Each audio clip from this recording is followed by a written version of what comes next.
If you want to cancel the Pokémon TCGP Premium Pass trial, here's a step-by-step guide on how to do it. So basically, what I'm going to do, I'm going to just go back to my screen. And if you're using an iPhone, you're lucky, because you're going to be able to see your subscriptions from here. Go to Settings, click your name at the top, and then click Subscriptions right here. You're going to confirm via facial recognition, and you're going to see all the subscriptions that you had, including the Pokémon TCG Pocket. And then you're going to be able to cancel it from there. Like, let's say, for example, this is the TCGP. I'm going to just go ahead and click on it.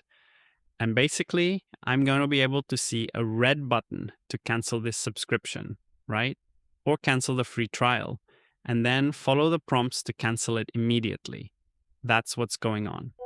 So if this video helped you, don't forget to like and subscribe, and thank you for watching.